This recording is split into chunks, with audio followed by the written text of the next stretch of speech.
여러분 안녕하세요. 뜨개멍 19번째 시간입니다. 제가 이제 유튜브 채널을 시작한 지가 벌써 꽤 오래 됐죠. 제가 올해 초? 한 2월, 3월 정도부터 시작했는데 열심히 저도 찍고 있고 여러분도 열심히 봐주시고 해서 서브스크라이버가 벌써 300명 가까이 됩니다. 한 두어 명만 더 채우면 300명이 될 것 같아요. 모르죠. 또 이 영상이 나갈 때쯤이면은 300명이 될지도. 놀랍다고 해야 되나요?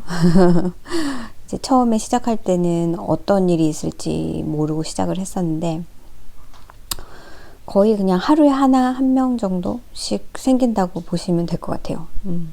저는 굉장히 만족하고 있고요. 제가 가끔 저희 남편한테 지금 내 서브스크라이버가 몇 명이야 그러면 대단하군 하면서 한마디씩 합니다. 자, 오늘 뜨개몽 영상은 정말 수다 이렇게 쓸데없는 수다를 떨 수가 하는 수다 시간이에요. 자, 여러분 보시는 것처럼 저는 양말을 뜰 거고요. 요걸로 뜬 양말 한 켤레는 끝이 났고요. 이게 두 번째 페어입니다. 빨리 두 번째 페어를 안 하고 놔두면 또 이게 또 자리를 차지할 것 같아서 빨리 한 페어를 더 뜨려고 시작을 했어요. 그래서 이걸 뜨면서 여러분하고 이야기를 나눠보도록 할게요. 지금 방금 그 기브어웨이 당첨되신 분들 제가 어제 저녁 때 영상을 올리고 연락을 정말 너무너무 빨리빨리 해주셔가지고 제가 오늘 오후나 내일 아침에 소포를 보낼 수 있을 것 같아요. 아까 미리미리 해놨었으면 좋았을 것을 제가 이제 따로 비닐팩 같은 데다가 이렇게 담고 이제 포장만 하면 되거든요. 주소도 다 받았고 다 준비가 되었습니다. 지금 보내면 그래도 12월 중순쯤에는 받으실 수 있을 거예요.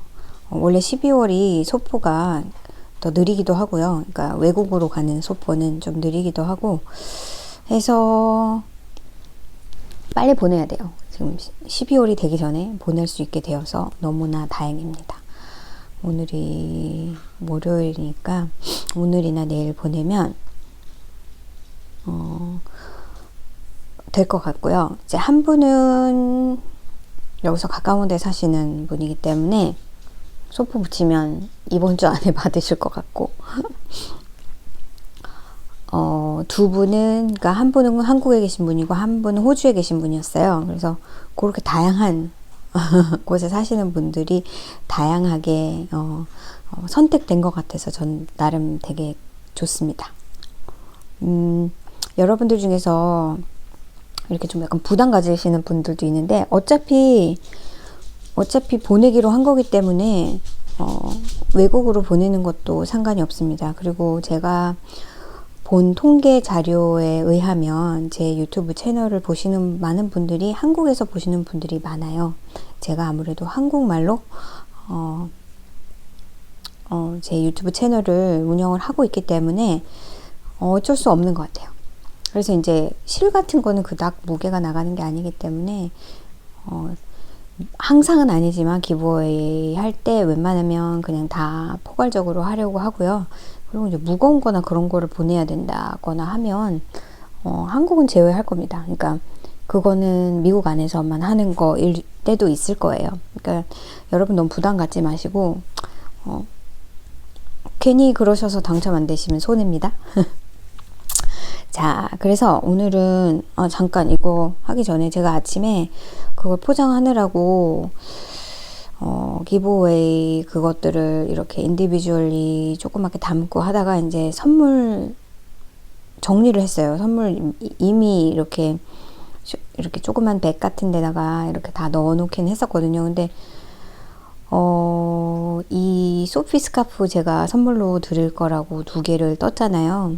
그래서 그거를 다시 펴보고 다시 말고 하다가 보니까 제가 이런 부분을 발견한 거예요. 이게 웬 난리입니까?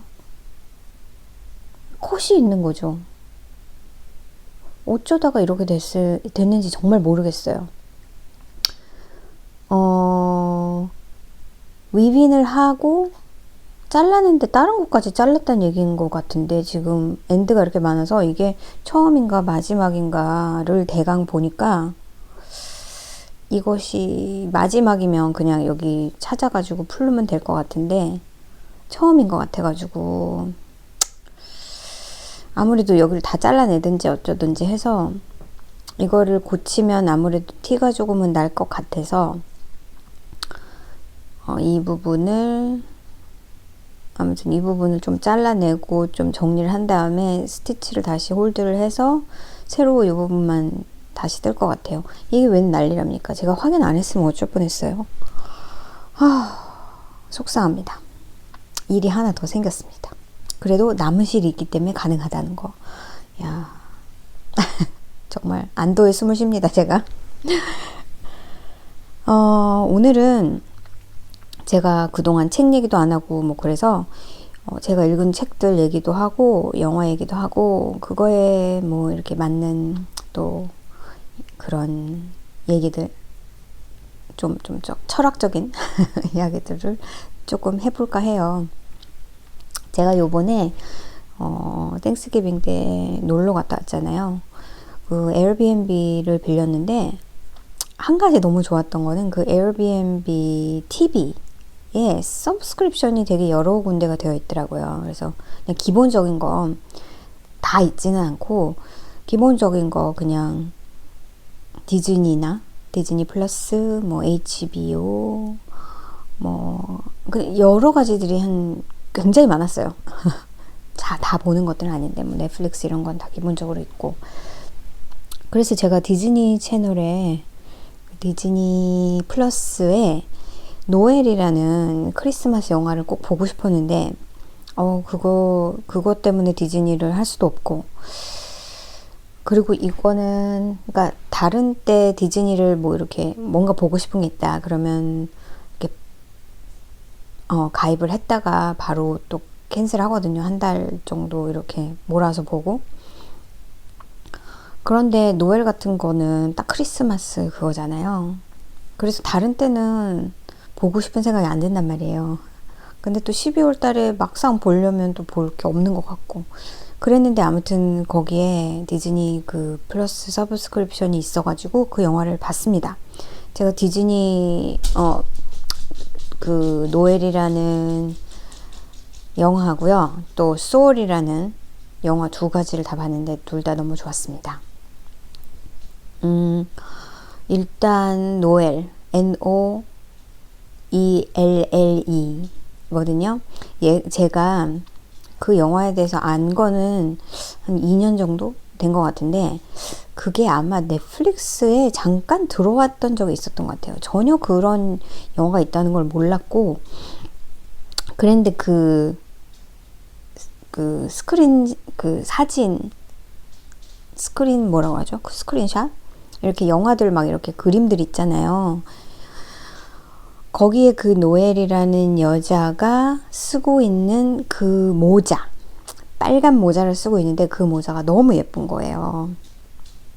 그래서 저 모자를 떠야겠는데 하고 제가 그 사진을 캡처를 그냥 스크린샷도 아니죠. 저희 TV에 있는 것을 그냥 제 전화기로 찍어 놓은 그게 있습니다. 그래서 그 모자를 떠야겠다라고 생각을 하고 보니까 좀 확대해서 보니까 그게 어렵지 않을 것 같더라고요. 그래서 사실은 그거를 똑같이 만들겠다고 제가 캐스팅 오늘 해놓은 상태로 그냥 지금 2년째 방치 상태로 있습니다. 언젠간 뜨겠죠? 뭐 이번 겨울에 뜰 수도 있고요. 근데 그 영화는 사고 싶어요. DVD로 있으면 좋을 것 같아요. 어떤 느낌이냐 하면 약간 엘프 같은 느낌? 그 엘프라는 영화 많이들 아시죠? 그 코미디언이신 그 남자분이 막 정말 너무 주책스럽게 산타 하면서 막 정말 산타의 목이 목을 매는 좀 지나치게 너무 그런 엘프로 나오죠. 엘프가 이제 이런 세상에 떨어지게 되잖아요. 그래서 막 산타를 아빠를 찾으러 다니고 막 그런 내용인 엘프인데 사실 약간 거슬린다 싶은 것은 엘프가 너무 무섭게 생겼어요. 그분이 사실은 되게 얼굴이 험악하게 생겼다고 해야 되나? 얼굴이 좀 우락부락 하시잖아요. 그래서 막 그렇게 귀여운 역으로는 좀, 이걸 어떻게 받아들여야 되지? 예전에 저희 아이가 어릴 때 그 영화를 같이 이제 봤는데, 저희 아이가 굉장히 싫어했어요. 엘프라는 우리가 생각하고 있는 그런 이미지와는 너무나 다르게, 막 큰 아저씨가 그것도 막 우락부락하게 생긴 그 아저씨가 막 그런 행동을 하니까 좀 당황스러웠던 모양이에요. 그래가지고 되게 싫어했던 저한테 DVD로 있습니다. 그런 영화 보는 것을 좋아하는데 좀 부담스럽긴 해요, 그 영화는. 근데 노엘도 마찬가지로 그런 크리스마스 타운이 나오고요. 노엘은 산타클로스의 딸입니다. 산타클로스는 자녀가 둘이 있는데 이제 오빠가 있고 그 다음에 동생이 노엘이에요. 그리고 이제 그게 이렇게 대대로 뭐 20몇 대 이랬던 것 같아요. 대대로 내려오는 그런 산타가 아버지인 거죠. 그래서 노엘이 어릴 때부터 이제 나옵니다. 근데 이제 오빠가 그 다음 산타가 돼야 되는 거기 때문에 어릴 때부터 훈련을 받습니다. 산타가 되는 훈련을. 약간 왕처럼 이렇게 세습인 거예요. 근데 노엘은 굉장히 밝고 궁금증이 많고 이런 타입인 거에 반해서 오빠는 그렇지가 않았어요. 좀 어릴 때부터 어떤 약간 부담감이 있었던 것 같아요. 내가 이 큰 일을 정말 잘 해내야 된다는 그런 어떤 책임감. 그래서 이제 그런 책임감에 어떻게 보면은 이제 너무 부담이라고 해야겠죠. 그래서 이제 도망을 가게 됩니다. 그래서 난리가 났죠. 산타타운에. 이제 처음으로, 이제 아버지가 돌아가시고 처음으로 이제 산타의 직을 수행해야 되는 그 타임에 도망을 가게 됩니다. 이제 그러면서 생기는 일들이에요. 그걸 보면서 이제 무슨 생각이 들었냐면, 내가, 그러니까 어떻게 보면 같은 가정에서 자란 두 아이가 있는데, 그럼에도 불구하고 한 아이는 굉장한 어떤 관심과 굉장한 어떤 책임감을 가지고 자라난 아이. 그 다음에 또 한 아이는 그냥 내버려 둔 아이. 굉장히 어떻게 보면 나는 쓸모가 없는 것인가라는 생각도 했을 것 같은데 거기에 이제 그런 장면이 나와요. 아빠, 나는 뭘 하면 되지?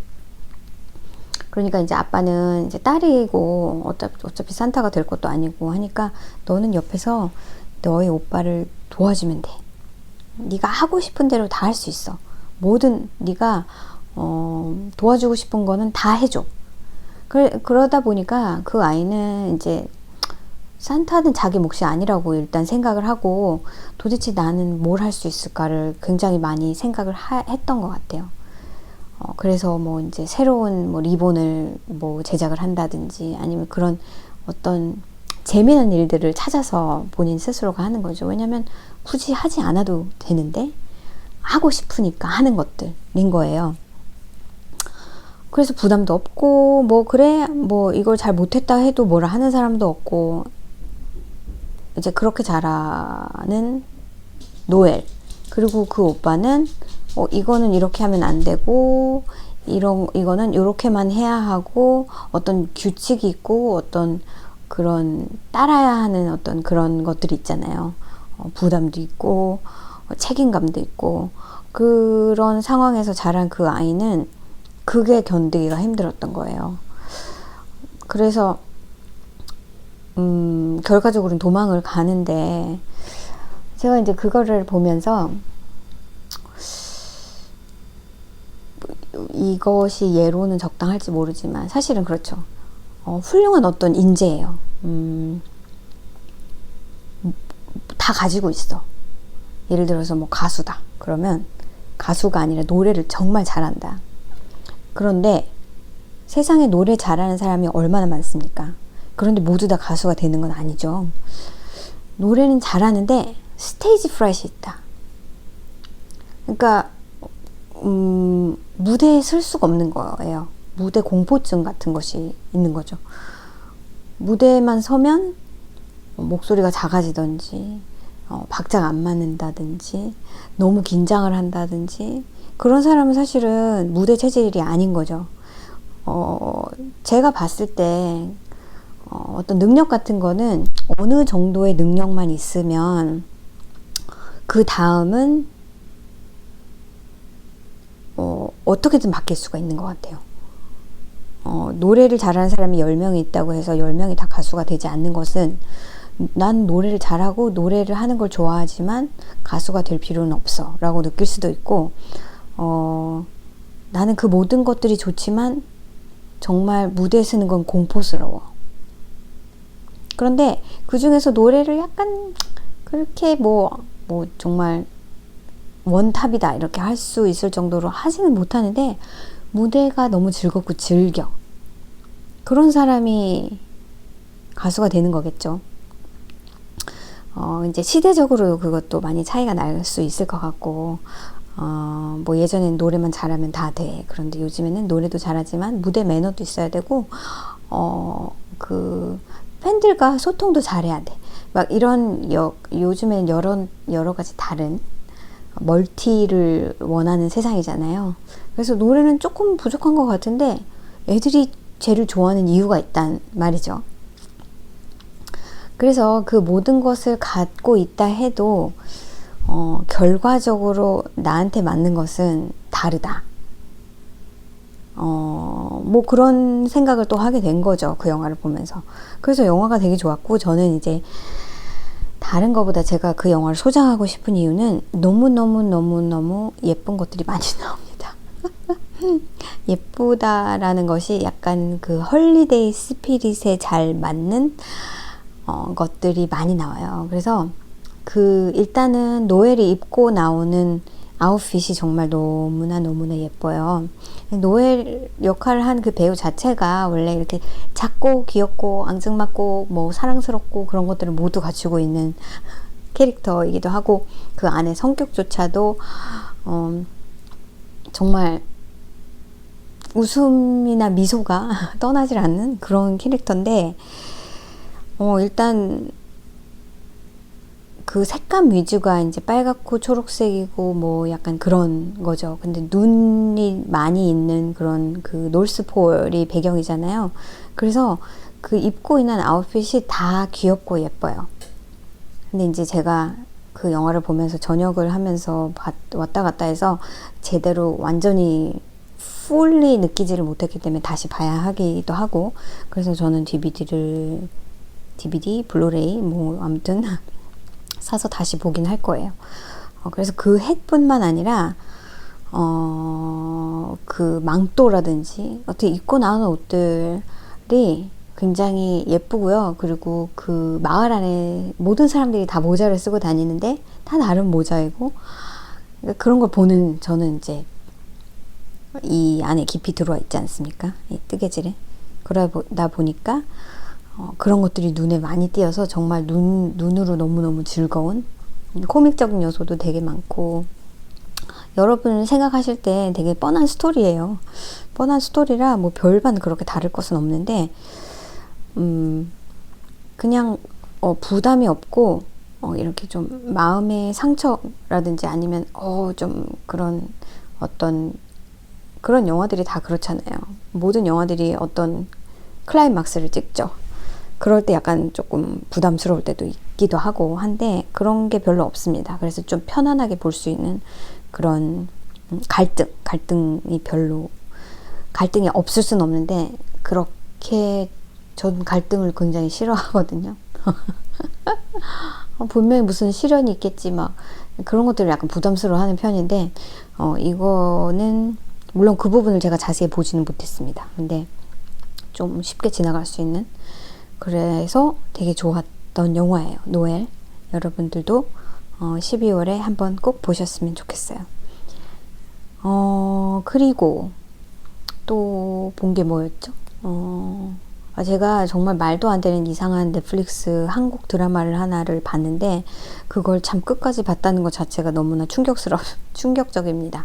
제가 저희 남편이랑 뭘 같이 보면 조금 더 부담이 있어요. 제가 지금 이게 연잎차라는 건데 한번 사봤는데 맛을 한번 볼게요.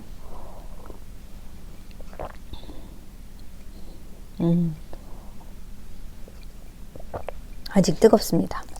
제가 티를 마시니까 옆에서 멍멍이가 먹고 싶어가지고 발을 이렇게 대놓고 달라 합니다. 뜨거워서 안 됩니다. 뜨거워서 안 돼. 아니야. 아이고 아니에요.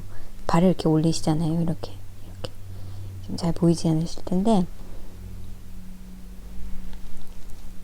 여기 옆에 두 발만 짚고 두 발은 공중에 뜬 채로 제 발을 여기 앞발이 하나 있죠. 이쪽 발은 저를 잡고 이렇게 합니다. 여기 보이시죠? 살짝 아니야 아닙니다. 여기 공중에 발이 떠 있죠. 얘가 이래요. 제가 뭘 먹는다고 지금 와서 이 발을 이렇게 댑니다. 없습니다. 없어. 안 돼. 이거 엄마 거잖아. 엄마 거. 마미 거. 엄마는 자 옆에서. 자, 그래서 제가 뭐를 봤냐면은 Somebody라는 넷플릭스 새로 나온 뭐 그런 게 있더라고요. 그래가지고 그거를 이게 뭐지? 하고 한 편을 봤는데 좀 아닌 거예요. 그러니까 좀 새롭기는 했어요. 그 주인공 여자가 뭐 아스퍼거스 뭐 그런 게 있다고 해가지고 천재적이더라고요. 보니까 그것과 이제 무슨 어떤 그 범죄와 연관이 돼서 이제 나오는 건데 사실은 저는 이제 시리즈 같은 거는 한두 개 보고 만약에 좀 그렇다 그러면은 과감히 버립니다. 저희 남편이 계속 보는 거예요. 근데 제가 이거 한번 궁금한데 볼까 했다가 본 거라서 제가 안 볼 수가 없는 어떤 그런 입장이어가지고 와 그거를 끝까지 다 봤습니다. 근데 충격적이고 좀 잔인하기도 하고 내용이 조금 굉장히 선정적이기도 하고요. 추천은 안 합니다. 얘기도 별로 하고 싶진 않네요. 보기는 봤는데 영화는 특별히 그렇게 본 게 없고 노엘이라는 그 디즈니 플러스에 있는 그 영화도 되게 좋았어요. 저는 이제 누가 소리 좋대라는 얘기를 어디서 들었나? 어디서 아무튼 들어서 그 영화가 좀 감동적인가? 그러고는 보기 시작했는데 일단 처음에 음악에 관련된 거여가지고 제가 보다가 제 아이한테 이거 봐라 음악이다. 음악 뭐 재즈 하잖아요. 저희 아이도 지금 재즈로 키보드를 하고 있어가지고 그랬는데 이제 그런 내용 자체는 아니었고 인생에 있어서 그걸 뭐라고 설명을 하죠? 나의 스파크가 뭘까? 이제 그걸 한번 생각하게 해주는 그런 영화였어요. 그 주인공 이름이 생각이 안 나네요. 그 주인공이 재즈 플레이어가 되는 것이 꿈인 음악 선생님인데 어느 날 아버지가 그 재즈 클럽에 한번 데리고 갑니다. 아이는 되게 가기 싫었었어요. 근데 막상 가서 그 재즈 연주를 하는 걸 보고 완전히 바로 이거구나 딱 그렇게 생각을 합니다. 이것이 바로 내가 원하는 거였구나. 그래서 그때부터 재즈 플레이어가 되려고 하는데 사실은 쉽지가 않죠. 세상은 기회가 없고 내가 원하는, 그러니까 그런 뭐 오디션이라든지 아니면 클럽 같은데 이렇게 밴드 멤버가 되기 위해서 이렇게 여러 번 트라이를 하는데 이거는 내가 원하는 게 아니야, 뭐 이런 퇴짜를 되게 많이 맞았어요. 그리고 아버지가 연주자였고 엄마가 그 가난한 아빠를 평생 그러니까 뭐 아빠는 패션을 따라서 살았는지 모르겠지만 현실적인 것은 엄마가 다 담당을 했었죠. 엄마가 뭐 옷 수선 뭐 디자이너인지는 잘 모르겠는데 굉장히 큰 그런 테일러샵 같은 것을 하고 있었어요. 그래서 직원도 여럿이 있고, 그래서 옷 수선도 해주고 뭐 아무튼 옷을 만들기까지 하는지 그거는 잘 모르겠네요. 그것도 제가 보다가 잠이 들고 다음날 제가 아침에 나머지를 보기 시작했는데, 하여튼 여행을 가도 밥 당번이어가지고 뭔가 이렇게 끈질기게 앉아서 뭘 할 수가 없네요. 지금 얘기를 하다가 보니까 그게 그닥 그렇게 스트레스는 아니었는데, 아무튼 제가 보려고 틀었는데 저희 남편은 그걸 끝까지 밤에 보고 자고, 저는 이제 밤에 졸려가지고 다음날 일어나서 그걸 마저 봤습니다. 그래서 엄마가 반대해요, 음악하는 걸. 네 아빠는 내가 있었기 때문에 이게 가능했다. 근데 너는 아직 결혼도 안 하고 혼자서 살고 있는데 현실을 좀 생각을 해야 되지 않겠냐는 게 엄마의 목소리였어요. 그래서 엄마한테 그렇게 얘기하지 않습니다. 이렇게 자세한 얘기를 안 합니다. 그냥 엄마 잔소리를 할 거기 때문에. 그리고 이제 학교에서 뮤직 티처로 일을 하고 있죠. 근데 이제 친구가 이날 이 되게 유명한 그 트럼본 연주자가 있는데 이날 연주를 한다. 네가 한번 와봐라. 와서 피아노를 한번 해봐라. 그 여자는 굉장히 좀 자신만만하고 거만하고 뭐 너 아니어도 많다, 뭐 이런 약간 그런 식의 사람이었어요. 그래서 일단은 그냥 그 뭐죠, 잼을 한번 해보죠. 낮에 해보는데 괜찮은 것 같으니까 이 여자가 그 주인공 남자한테 이제 와보라고 합니다. 그러면 내일 몇 시까지 와 해서 이제 이런 기회가 생겼다는 것 자체에 너무 즐거워가지고 막 신나게 도로를 걷다가 죽습니다. 제목이 소울이잖아요. 너무나, 그러니까 약간 만화가 그렇듯이 이렇게 길을 건너는데 너무나 아무것도 안 보고 막 차들이 피해주고 차들이 빵빵거려도 사고 하나 안 나고 막 이렇게 가더라고요. 처음에도 그랬고, 그러다가 어느 날 맨홀에 그냥 빠지게 되는데, 그리고 나서는 뭉게한 캐릭터가 나오는 거예요. 그래서 너무 황당해서 죽었다고? 저렇게 죽었다고? 이제 그렇게 된 거죠. 그래서 이제 소울이라는 게 제목이잖아요. 그래서 그 주인공이 이제 소울의 이 영혼의 모습으로 이제 저 세상으로 건너갑니다. 그런데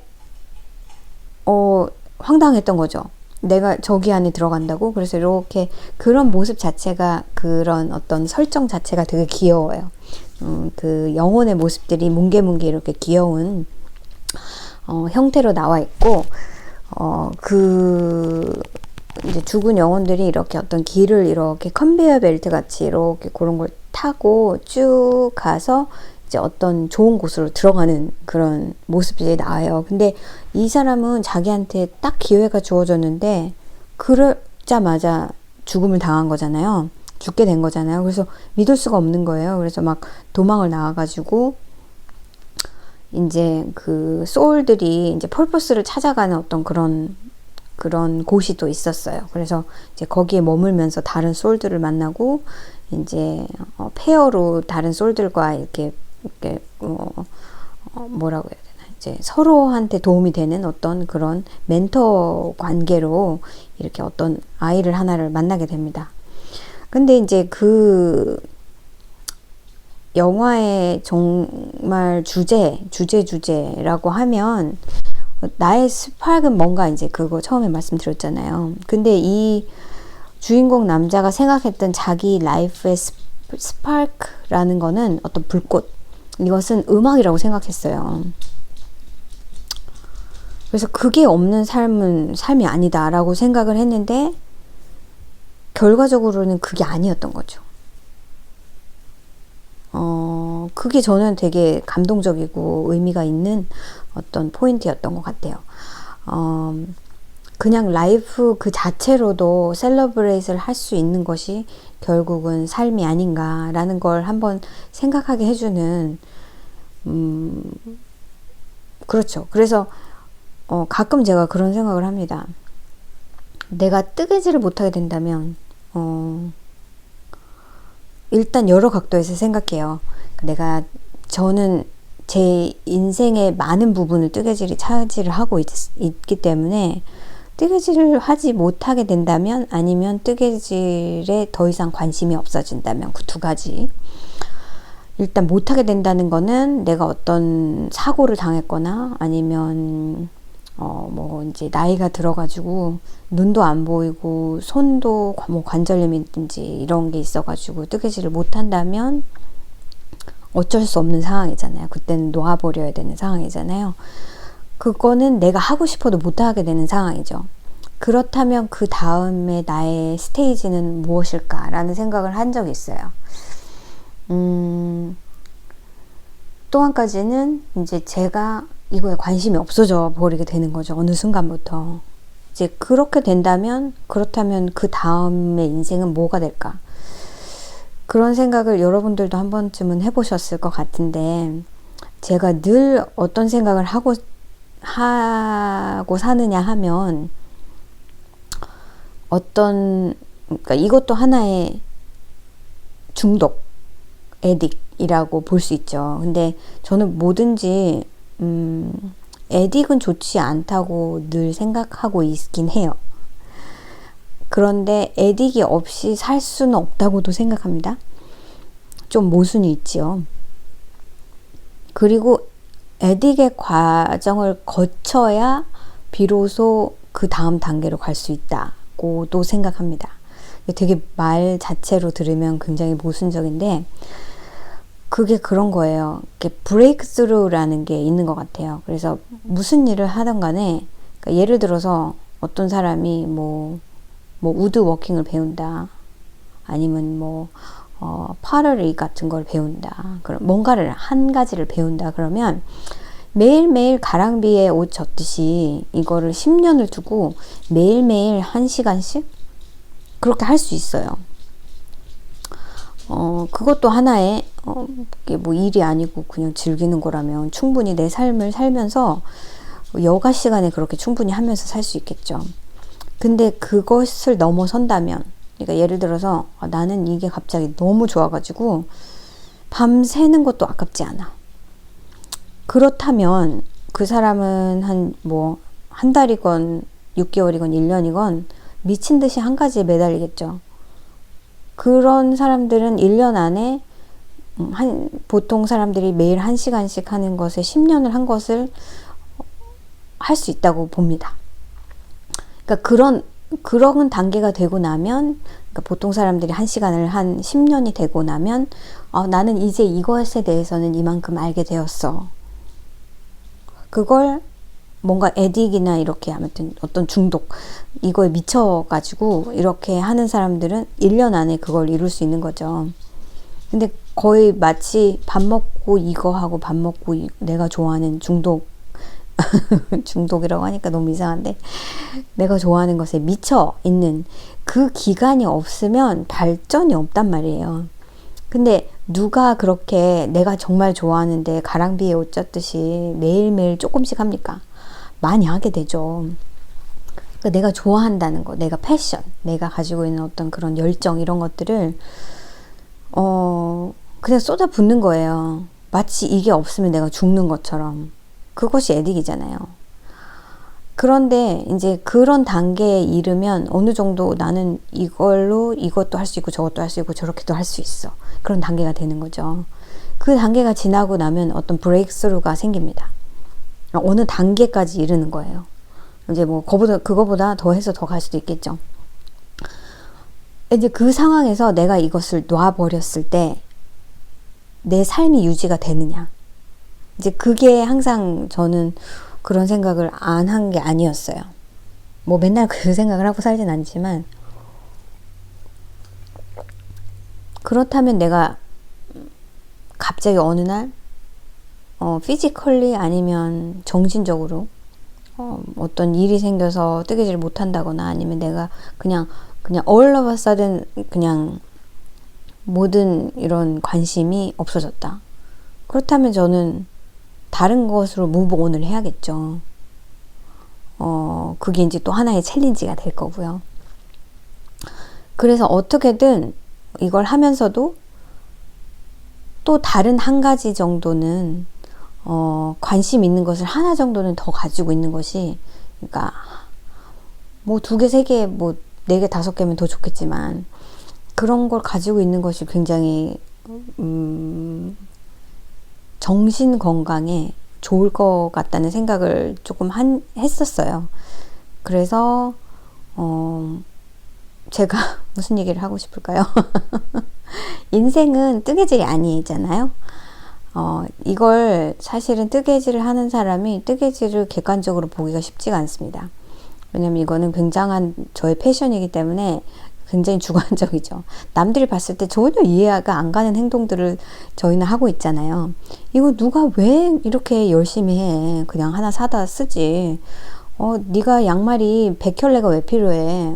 양말 10켤레면 몇 년을 신겠다. 그런 거잖아요. 그런데 우리는 말도 안 되는 행동을 하고요. 양말 한 켤레 사면은 뭐 한 20불이면 비싸죠. 하나에 뭐 한 6, 7불 정도면 원 페어를 살 수 있는데, 이거를 막 20불 넘게 실을 주고 거기다가 막 일주일 동안 양말을 떠가지고 그걸 신는 이유가 뭐야? 그리고 막 다 잘 맞지도 않아. 막 그 이유를 설명할 수 없어요. 그렇지만 우리는 너무 이걸 즐기고 있잖아요. 그래서 이거를 객관적으로 본다는 거는 어려워요. 그걸 이해시킨다는 것도 불가능하고요. 그렇지만 우리 사이에는 내가 왜 이러고 있는지, 내가 아만 해도 여러분은 하고 받아들이시는 그게 있는 거잖아요. 그래서 패션이란 것 자체는 너무 사람을 행복하게 만드는 거고, 중독도 마찬가지인데, 이제 중독에 대한 걸 제가 이제 아이를 키우다 보니까 그런 얘기를 하죠. 어느 상태에서 중독까지 가면 좋지는 않다. 왜냐면 네가 그 중독을 만약에 벗어버려야 되는 날이 오면 너는 굉장히 힘들 수도 있다. 뭐 그렇게 얘기합니다. 그렇게 얘기를 하기 때문에 저도 가끔은 이걸 좀 객관적으로 보려고 해요. 좀 리얼리스틱하게. 네가 양말 뜰겠다고 100브러치 실을 산 게 이게 제정신이야? 뭐 이렇게. 근데 지금은 내가 그걸 살라고 일을 해. 이렇게 스스로 위안을 하긴 합니다. 그래서 이제 그 영화에는 그 남자가 마지막 순간에 그 원하는 걸 이뤄요. 그런데도 스스로 공허함을 느낍니다. 이거 내가 원하던 거였는데, 근데 내가 지금 느끼는 이 감정은 뭐지? 이런 얘기를 해요. 그래서 인생이란 거는, 그게 내가 아무리 스파크라고 생각했다 해도 그게 다가 아니구나. 거기에는 더 많은 것들이 존재하는구나 라는 걸 생각하게 해주는 그런 영화여서 이 영화 되게 좋았습니다. 소울이라는 영화 여러분도 한번 보세요. 그리고 또 한 가지 말씀드리고 싶은 영화는 뭐냐면, 요즘 제가 처음에 이 영화에 대해서 들은 건 저희 아이가 그 영화가 좋다고 저보고 한번 보라고 했어요. 그랬는데 그걸 넷플릭스에 저희 남편이 DVD를 넣어놨나? 아무튼 그래서 이 영화가 캡이래. 이런 정말 옛날적인 표현이지만 그렇대요. 그래서 그래 보자. 그리고 저는 아무런 지식이 없이 이제 시작을 했는데, 이거 뭐야, 중국 영화야? 막 이랬죠. 그게 그 제목이 뭐더라? Everything, Everywhere, All at Once라는 영화예요. 많이들 아시죠? 그게 굉장히 요즘에 놀라운 영화인가 봐요. 그래서 아무튼 그게 이제 그 유명한 그 배우들이 중국 배우들이, 중국이라고 하면 홍콩인지 저는 잘 모릅니다. 늘 모릅니다. 이그노런트한 거 압니다. 저도. 그 이제 배우들이 나와서 이거 자막보를 보는 건가? 그랬는데 그것도 아니었어요. 뭐 제가 정말 놀랐던 건 거기에 그 제이미 리 커티스인가요, 이름이? 제가 그런 거에 별로 관심이 없어가지고 그 할로윈도 맞나? 이란 영화에서 그 여자 주인공이었던 그분 굉장히 멋있는 분이시거든요. 클리프행어라는 영화에도 나오셨고 그분이 완전히 망가진 몸을 가진 여자로 나옵니다. 그래서 굉장히 충격이었고 정말 박수를 쳐드리고 싶었어요. 그렇게 대단하신 배우님이 주연도 아닌 조연으로 그렇게 나오셨는데 그것도 완전히 엉망진창인 쉐입을 하시고 그런 캐릭터로 나왔다는 거에 너무나 박수를 쳐드리고 싶었습니다. 아무튼 그 영화를 봤는데 저는 이제 제 입장에서 봤을 때, 그러니까 전체적인 내용은 되게 좋은 내용이에요. 그리고 엄마와 딸, 그러니까 딸이 있으신 분들이 보면 더 좋겠다 하는 생각은 들었어요. 저는 이제 아이가 있으니까 어느 정도의 그 내용에 공감을 하는 부분도 있긴 한데 결과적으로는 엄마와 딸, 그 한 인생을 내가 원하는 채로 살지 않았던 어떤 엄마면서 부인인 그 여자 주인공과 얼티밋 빌런으로 나오는 딸, 요렇게가 메인이에요. 그 문제를 어떻게 풀어갈 것인가 하는 것에 대한 이야기고요. 그게 요즘 정말 유행하는 멀티버스 형식으로 여러 이걸 뭐라고 해야 되나? 여러 나라가 아니라 여러 제가 이럽니다. 이게 한국말도 안 되고 영어도 안 되는 그런 거예요. 여러 그 세계가 존재하잖아요. 세상에는 저쪽 세상에는 제가 또 다른 모습으로 살고 있고 약간 멀티버스가 그런 띠인데 그런 곳에서 이제 멀티버스인 상태의 나의 모습, 그러니까 현재의 나는 지금 이 모습이고 그 현재의 주인공은 런드러맷을 하고 있는, 그러니까 그 세탁하는 그런 플레이스죠. 어떻게 이걸 뭐라고 하나요? 한국에서는 여기는 이렇게 코인 런드러맷이라고 해가지고 자기 빨래 가져가서 그 세탁기에 이렇게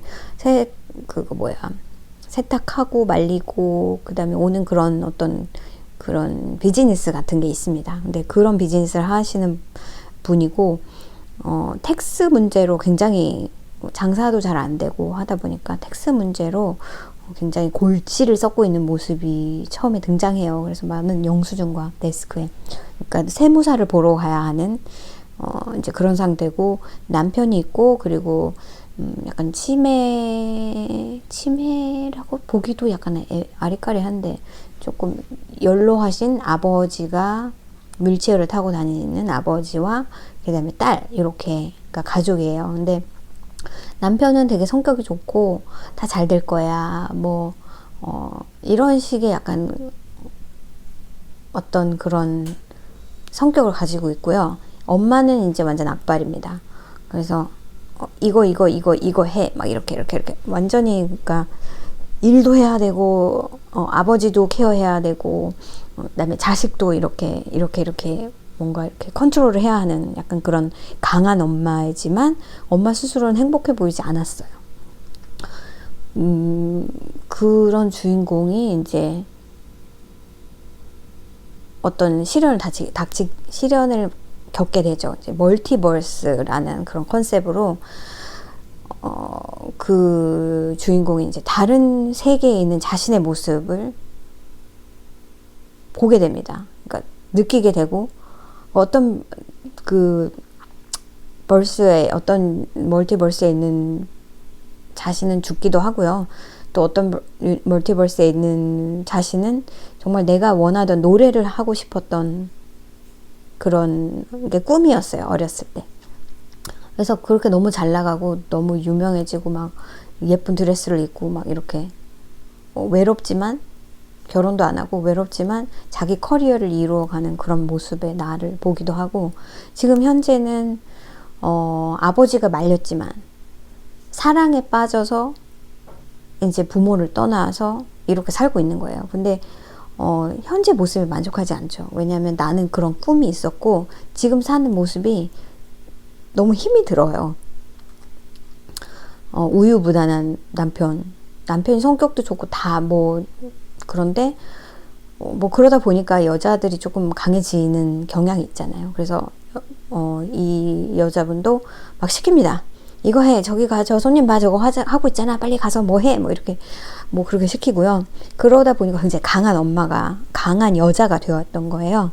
그래서 이제 딸 같은 경우도 딸이 이제 레즈비언으로 자라서 이제 여자 그 파트너를 집으로 데려오는데 그걸 인정하는 듯 하지만 인정하지 않는 인정한다고 얘기는 하는데 한마디씩 가슴을 찌르는 말을 하는 그리고 떳떳하지 않게 자기 할아버지한테 소개하는 그냥 그런 모습에서 엄마하고는 더 이상 말이 통하지 않는다. 더 이상 이거는 끝이다. 이제 그러면서 이제 사이가 굉장히 나빴던 거죠. 근데 이제 이 세상이 아닌 다른 멀티버스의 이 딸이 빌런인 거예요. 그러니까 결과적으로 저는 이제 그 스토리에 몰입하는 데까지 굉장히 힘들었어요. 이게 도대체 뭐람? 근데 이렇게까지 해야 돼. 왜냐면 이게 그런 상태를 누가 갑자기 어느 날 아침에 내가 뭐 이렇게 다른 세상을 갈 수 있다는 것 자체를 어떻게 믿나요? 믿을 수 없잖아요. 근데 이제 이 나이가 되다 보니까 막 골치 아프게 이해하고 이러는 게 쉽지가 않습니다. 그러니까 내가 충분히 받아들일 자세가 되어 있는 상태에서 이거를 흡수하는 것과 이렇게 뭐지? 하고 그냥 막 끌려가는 입장에서 영화를 보는 건 좀 다른 것 같아요. 그래서 만약에 제가 이 영화를 다시 보면 조금 더 이제 내용을 조금은 알고 있으니까 집중해서 볼 수 있을 것 같은데 이거는 제가 보다가 워크어웨이 했다가 다시 왔다가 그래서 좀 영화를 제대로 보지는 않았습니다. 갔다 와도 별로 달라진 게 없더라고요. 계속 막 반전에 반전을 거듭하면서 뭐 숨었다가 싸웠다가 막 그런 것들의 반복이죠. 굉장히 어수선한 영화긴 했어요. 그래서 저는 그닥 그렇게 추천을 하고 싶은 영화는 아닌데 결과적으로는 그렇습니다. 그 엄마가 바뀌어야 되는 거예요. 딸과의 문제, 가장 큰 문제는 자기 스스로를 인정하지 않는다는 거. 그러니까 나는 이미 내가 선택한 길을 걷고 있는데 그닥 행복해 보이지 않았잖아요. 여러 가지 이유로. 그러니까 그걸 다시 생각하게끔 만들어주는 기회가 이제 그런 모습으로 표현이 된 거겠죠. 근데 내가 지금 얼마나 행복한가를 나중에는 이제 깨닫게 되는 거예요. 내가 나를 너무 사랑해주는 남편이 있고, 그리고 딸과의 문제는 사실은 그렇습니다. 결과적으로 이해하고 포용해줘야 하는 것은 부모의 몫이에요. 그 나이에 10대, 20대 이 아이들한테 엄마를 이해해달라는 거는 웃기지도 않는 얘기거든요. 사실은. 아이는 되게 나름대로 혼란을 겪고 있죠. 왜냐면은 자기의 정체성은 이건데 집에서는 그걸 아버지는 되게 이해를 잘 해줍니다. 별로 그닥 말을 하지 않아요. 근데 그 집에서 가장 목소리가 큰 엄마는 너 그 애를 데려왔니? 뭐 밥을 같이 먹을 거니? 그리고 밥을 이제 집에 데려와서 밥을 먹을 때도 별로 그닥 그런 얘기를 하지 않아요. 그런데 한마디씩 꼭 합니다. 근데 이제 그걸 받아들일 수가 없는 거죠. 엄마는 안 되겠어. 엄마랑 이제 얘기 안 해. 약간 이런 식으로 이제 차를 타고 떠나가는데, 결과적으로는 그래요. 그걸 이해하고 받아줄 수 있는 거는 엄마예요. 엄마가 부둥켜 안을 수밖에 없는 거고, 그거는 어차피 예전부터 그런 말 하잖아요. 물은 위에서 아래로 흐르는 것처럼 포용하는 것은 어차피 어른들의 몫입니다. 그게 안 됐을 때 아이가 잘못되는 경우가 많죠. 아이가 비록 내가 봤을 때 조금 원하지 않는 길을 걷는다 해도 어차피 자기 인생이나 잘 사세요. 이렇게 말하고 싶어요. 저도 그게 어려운 거는 맞습니다. 그런데 그렇게 말하기 전에 내 인생이 행복하면 일단 포용력이 생깁니다. 내가 즐겁고 내가 원하는 삶을 산다고 느끼면 아이한테 더 포용력이 생겨요. 그건 그래요. 그리고 어차피 아이와 부모가 함께하는 시간은 정말 짧습니다. 20년도 채 안 되는 것 같아요. 저도 이제 제 아이가 11학년인데 한 1년 반만 있으면 대학으로 가잖아요. 저는 사실은 조금 멀리 가라 라고 생각을 하고 있어요. 그러니까 그것도 감정이 왔다 갔다 합니다. 왜냐면 애가 하나이다 보니까 하나를 갑자기 떠나보내면 그것도 조금 섭섭할 것 같기도 하고, 그리고 그래도 조금은 어느 정도 거리에는 있어야 집에 한번 오기도 조금 더 쉬울 것 같고, 이게 갑자기 막 어디 동부로 가면 한 번 올래도 뭐 날씨 안 좋으면 뭐다, 뭐 비행기 타고 대여섯 시간은 또 해야 와, 얼마나 피곤하겠어, 이런 것들 생각하면 멀리 가는 것보다는 그래도 그냥 캘리포니아 안에서 대학을 가면 내가 운전해서 뭐 올 수도 있는 거고, 마음이 중요한 거지 사실은. 그러니까 피지컬리 멀지 않은 곳에 가는 것이 좋지 않을까라는 생각은 했었는데, 요즘 들어서 부쩍 다시 하는 생각이, 멀리 갈수록 얘가 조금은 더 인디펜던트해지겠구나. 사실은 어차피 인디펜던트해지긴 해요. 어차피 자기 스스로 살아야 되는 날이 얼마 남지 않았는데, 이 가까이 사는 사람들의 아이들은 제가 이런 말을 많이 들었어요. 빨래를 모았다가 주말에 가지고 온답니다. 엄마한테 빨래를 해달라고. 그런 얘기를 들었을 때 너무 기가 막혔었는데, 그게 불가능한 일도 아니에요. 그렇죠. 근데 일단은 피지컬리 이거는 조금 범접할 수 없는 거리에 있다 하면 그건 스스로 해결을 해야 될 거고요. 그리고 그냥 쉽게 와서 집에서 뭉개는 시간에 스스로 뭔가를 더 찾아서 하겠죠. 집에 누워있던 뭘 하던 인디펜던트하고 더 머추어해지는 어떤 기회가 될 것 같기도 하고, 그리고 이거는 나의 선택으로 어딘가 멀리 가볼 수 있는 하나의 기회잖아요. 사실은 대학 졸업하고 나면 잡에 따라서 움직이기 때문에 내가 멀리 가고 싶어도 가까운 데 잡이 되면 가까운 데서 일할 수밖에 없잖아요. 그렇기 때문에 이게 가장 내가 스스로 선택하는 가장 좋은 기회인 것 같긴 해요. 내가 여기서 많이 살아봤으니까 조금 다른 곳으로 가서 그런 쪽에 사는 사람들을 조금 보는 것도, 사실은 저는 이제 예전에 한국에서 살았고 또 동부에서 학교 다니고 그리고 서부로 왔기 때문에 여기저기를 알고는 있습니다. 한국의 학교 생활은 이렇다. 그리고 부모 자식 간의 관계는 이렇고 뭐 이렇다는 거 알죠. 그리고 동부에서 살았기 때문에 그곳의 분위기 아니면 날씨, 사람들 알죠. 그 다음에 캘리포니아로 왔기 때문에 여기는 이렇구나 뭐 이런 거 알잖아요. 근데 이 아이는 캘리포니아에서 태어났고 캘리포니아에서 자라고, 여태까지 뭐 여행을 가긴 했었지만 그닥 그렇게 발이 넓게 살지는 갔던 거죠. 여기 살다가 뭐 또 저기 가서 살다가 이런 게 아니기 때문에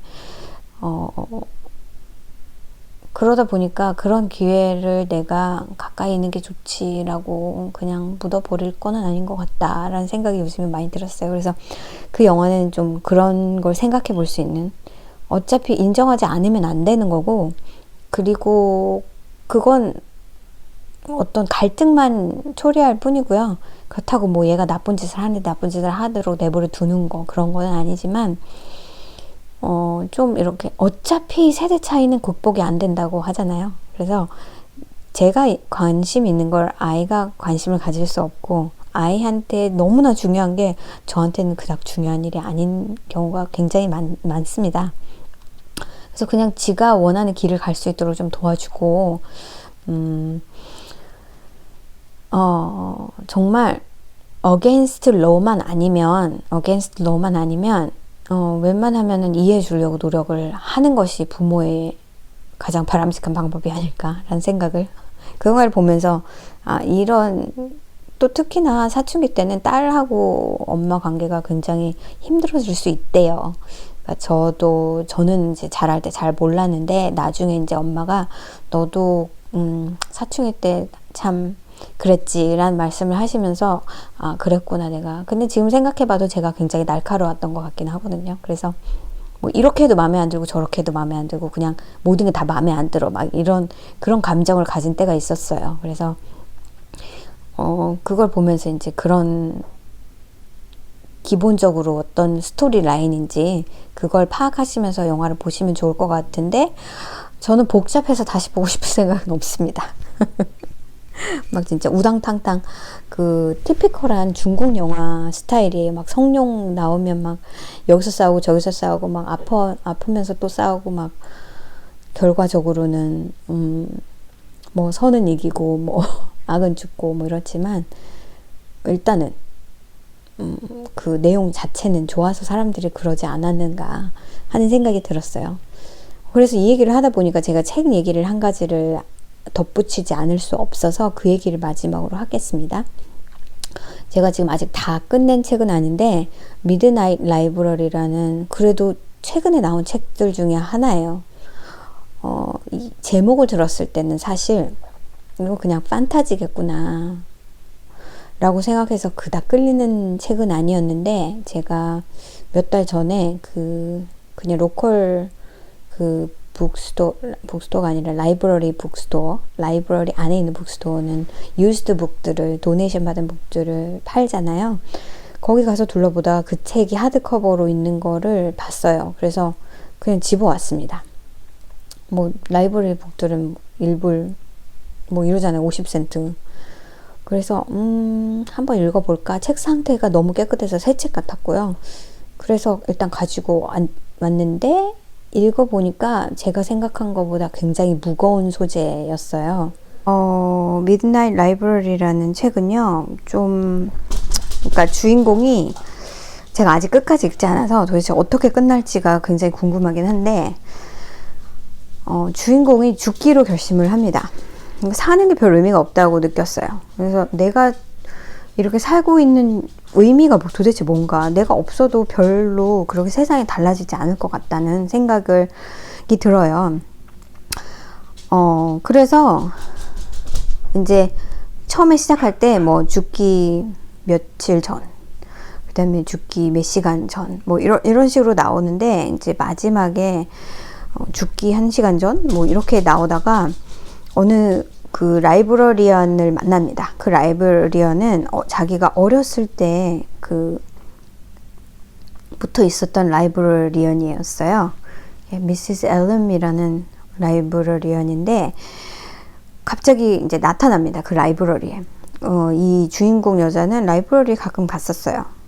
가서 책도 보고 어떤 기억들이 되게 라이브러리에 많이 있었는데, 갑자기 이제 그 라이브러리에 나타나서, 자, 내가 너한테 Book of Regret이라는 책을 보여줄게.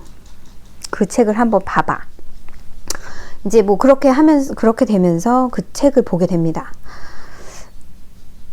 그래서 그 책은 노라의 그 후예들을 다 가보는, 뭐 다는 아니겠죠. 후회들이 살면서 많이 있을 수 있고 노라도 그 중에 하나였고, 그 북 오브 리그렛이란 책 안에 내가 이렇게 아니고 이렇게 살았으면 하는 그런 어떤 그런 잘 자란 후회들부터 시작해서 여러 가지 삶을 노라한테 이런 옵션이 있었겠지 하면서 보여줍니다. 그런데 이제 맨 처음에 가게 되는 곳은 자기 남자친구랑 헤어지고 굉장히 후회를 많이 합니다. 그런 남자가 없었는데 하면서 후회를 해요. 그래서 그 남자친구가 헤어지지 않았을 때의 삶을 들어가서 봅니다. 그런데 생각보다 내가 완전히 이 사람이랑 잘 맞을 거라고 생각했던 부분이었는데 막상 살아보고 나니까 그렇지 않은 부분들이 생긴 거죠. 제가 지금 최근에 읽은 부분을 보면 정말 많은 노라가 존재하고 많은 후회가 있습니다. 그래서 뭐 노라는 피아노도 굉장히 잘했고 연주를 잘했고, 그래서 피아노 레슨을 아이들한테 하고 있었고요.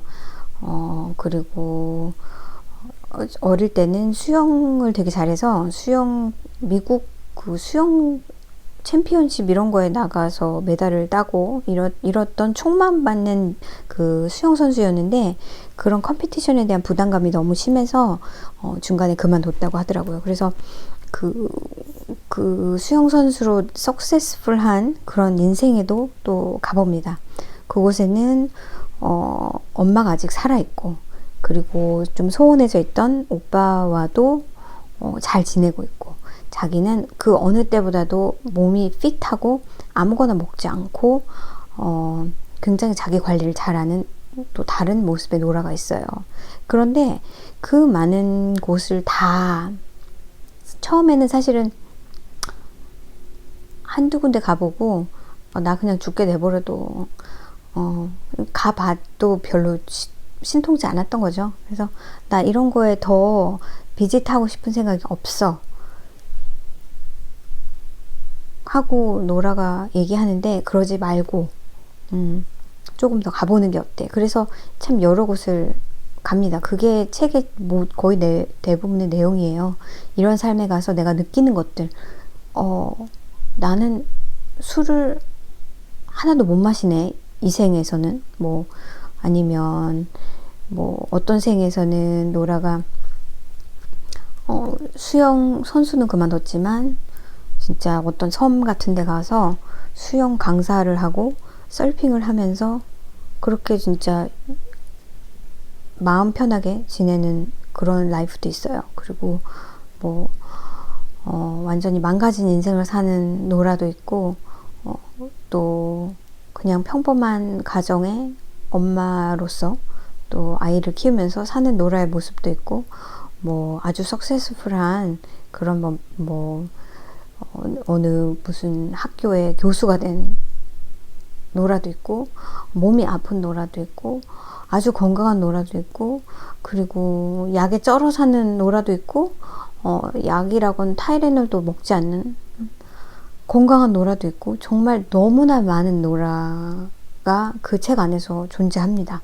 그것들을 이제 가보면서 노라가 느낀 건 그거죠. 이 삶에서는 내가 이렇게 살고 있는데 여기도 만족할 수 없는 무언가가 있고, 부족한 점이 늘 항상 존재하는 거예요. 글쎄요, 이 책은 어떻게 마무리가 될지는 잘 모르겠는데, 사실은 그렇죠. 어떤 게 만족스러운 삶일지 우리는 알지 못하죠. 우리는 하나의 인생을 살고 있으니까. 그렇지만 제가 여기까지 오기, 또 여러분이 지금 삶을 살고 있는 데는 다 여러분의 선택이잖아요. 아까 그 영화 Everything Everywhere All at Once라는 그 영화도 나의 선택, 지금은 굉장히 불행한 것 같은 이 삶도 사실은 내가 선택하고 내가 좋아서 선택한 거지, 내가 억지로 선택한 건 아니잖아요.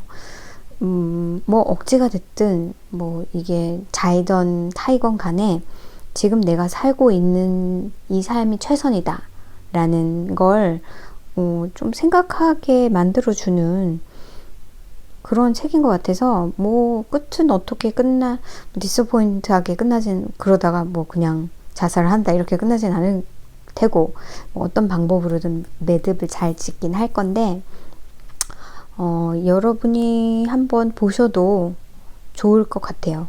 저는 이 책을 선물하고 싶은 친구가 있어서 이 책은 다 보고 나서 그 친구한테 선물을 할 겁니다. 후회라는 걸 갖지 않고 사는 사람은 분명히 없을 건데, 내가 그 후회를 얼마나 지금의 좀 긍정적인 에너지로 바꿔서 살 수 있는가 하는 것이 되게 중요할 것 같고, 제가 예전에 대학 때, 저는 이제 천주교 신자인데, 그때 친구들과 이제 같이 이제 성당에 다니고, 신부님하고도 이렇게 같이 이렇게 밥도 먹고, 좀 약간 그런 분위기가 있었어요. 여기 미국에 살 때이기도 한데, 그 나이 또래 아이들이 그렇듯이 어떤 아이 하나가 그 신부님한테, 신부님이 된 걸 후회해 본 적이 없냐 이런 질문을 한 적이 있었습니다.